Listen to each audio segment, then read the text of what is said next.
The World Cup's over and you're all sad because you think there's no more international football, right? Wrong.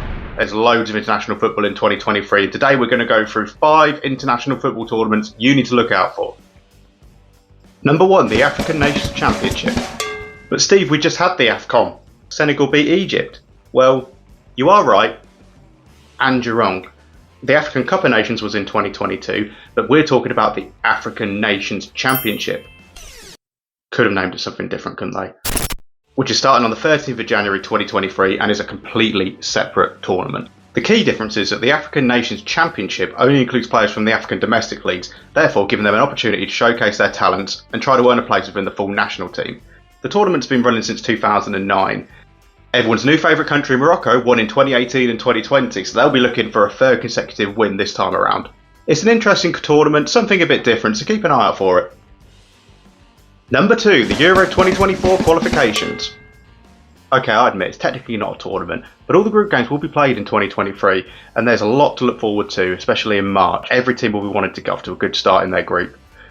My picks for you to look out for in March are the obvious heavyweight clashes between England and Italy, and France versus Netherlands. But also, you've got Spain versus Norway, and it'll be interesting to see how competitive Norway are with a fully fit Haaland. As for the other home nations, well, they have tough games too. Scotland facing off against Spain straight away, and Wales against Croatia, whilst Northern Ireland will be hoping for a strong start against San Marino and Finland. Number 3, the Women's World Cup. Yes, the Women's World Cup will be held in 2023, and I'm really excited for England's chances after winning the Euros in 2022, although they've got stiff competition against the USA, who are back-to-back winners in 2015 and 2019, and they're the favourites going in this one to get their third consecutive win. The tournament's going to be held in New Zealand and Australia, which interestingly enough is the first time for any Women's or Men's World Cup where it's been over 2 confederations. It's also going to be the first Women's World Cup with 32 nations. They will now be following the format of the Men's World Cup, which is soon to be changing to 48 nations.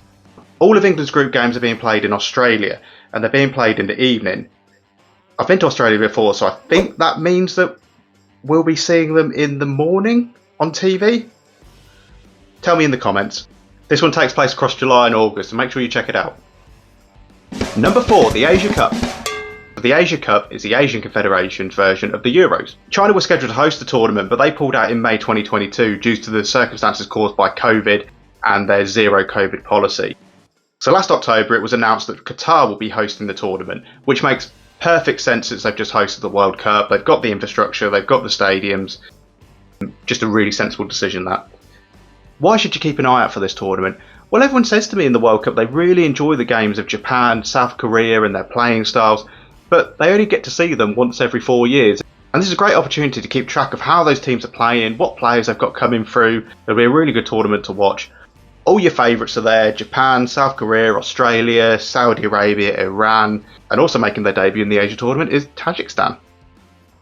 The tournament's due to take place in June, however there is talk because of the heat in Qatar at that time, it may be moved to the winter, exactly the same as the World Cup was. Number 5, the Gold Cup. And in the CONCACAF we have the Gold Cup, which is competed for every 2 years. It includes all the teams that you would expect: Mexico, USA, Canada, Panama, Costa Rica. And interestingly, the CONCACAF often invite nations to compete in that tournament. Qatar competed in 2021 and they'll also compete in 2023. Other than USA, who had a pretty good tournament reaching the quarterfinals of the World Cup, the CONCACAF nations were quite poor. Yes, Costa Rica had quite a hard group. Canada were there for the first time and didn't pick up any points. But I was particularly disappointed in Mexico. Even though they picked up 4 points, they were lacking in creativity and didn't really show up until the last game against Saudi Arabia. They'll all be hoping for a good performance during the Gold Cup and to showcase what they can do. Qualification hasn't been determined yet. You've got some CONCACAF Nations League games going on at the start of the year, and that will help decide which countries qualify for the Gold Cup in the summer. Another one for you to follow. Well, there you go. Loads of international football for you to look forward to in 2023. Let me know what you'll be watching and what you're most excited for. Like the video, please subscribe, and I'll speak to you soon.